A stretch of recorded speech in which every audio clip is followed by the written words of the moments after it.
Hey there and welcome. Have you ever just felt stuck? Like you're doing all the right things, but your life just doesn't reflect the kind of abundance you know is possible?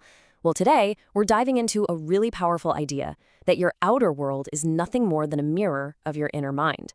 We're going to learn how to stop creating lack and start tuning into the frequency of abundance that was always meant for you.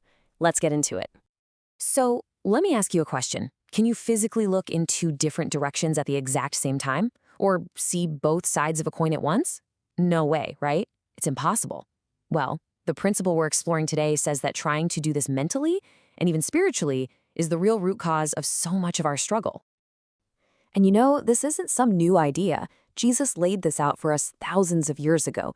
You simply cannot serve two masters. You can't put your focus on God, who is the source of all supply, while at the same time giving your attention to mammon, which is just another word for a belief in lack and limitation and outside things being your source.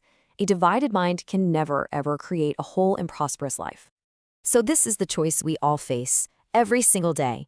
We can operate from a divided mind, trying to serve both God and lack, which is a recipe for failure and constant discord. Or we can choose to cultivate a single mind, where our focus is solely on God as the one and only true source.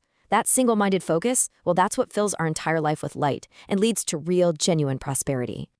Okay, so this brings us to the actual mechanics of how this all works. And once you really grasp this principle, it gives you an incredible amount of power over your own circumstances. It's simply this: your inner world of thought is directly shaping your outer world of experience. You see, the law of cause and effect is absolute. It's like gravity, and it's way simpler than we make it. Every single condition on the outside, in your bank account, in your health, in your relationships, it had to start as a concept on the inside. It had to begin as a thought. Your thoughts are literally the blueprint for the life you are building right now. And here's how that law plays out in everyday life. When you let your mind entertain and dwell on the idea of lack, that thought becomes a powerful magnet.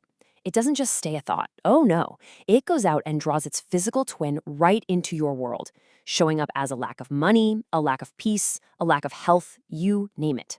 The thought is always the cause. The condition is always the effect.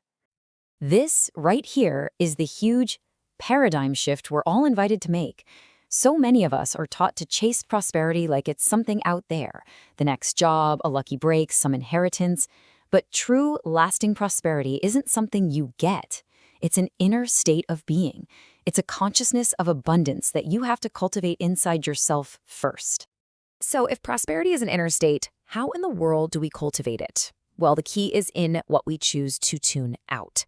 I want you to think of your mind like a radio. If you want to hear their beautiful music clearly, you first have to grab that dial and consciously turn down all the static and noise. But here's the thing. Before you can tune out the negative, you have to know what it is. As Socrates said, we have to examine our own lives. We have to be willing to look within and get really honest about the thoughts of fear, doubt, and limitation that are creating all that static in the first place. This is the secret sauce to the whole process.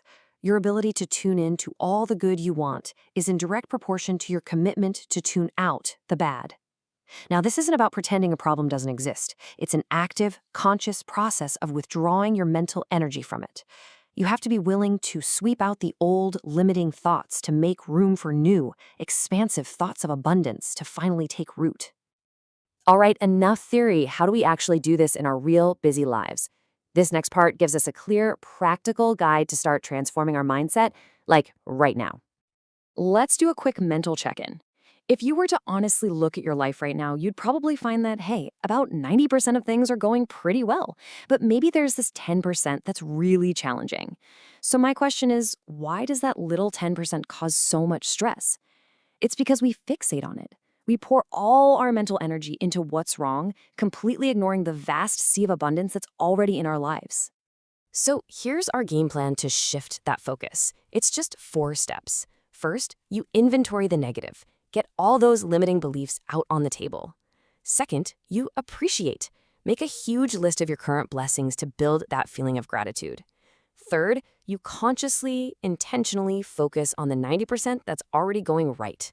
And finally, you actively tune out and deny every single poor thought the moment it tries to pop up.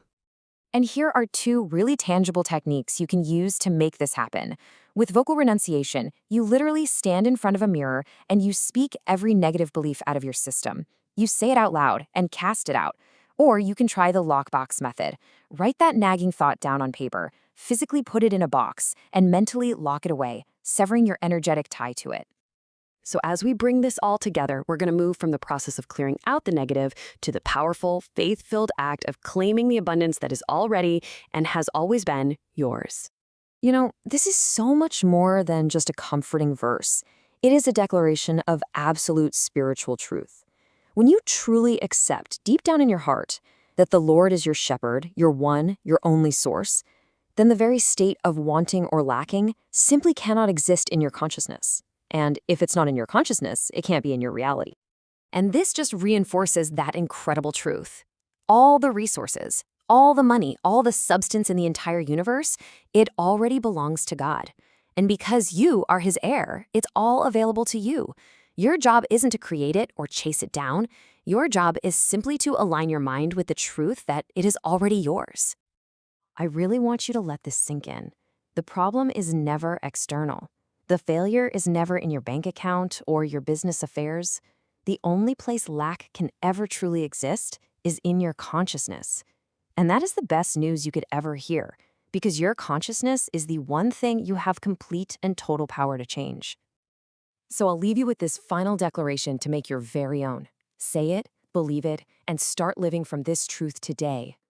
I now demolish all untrue records in my mind. I tune out lack, and I tune into God's infinite abundance, which is my inheritance now. It's not something you have to wait for. It is yours right this very moment.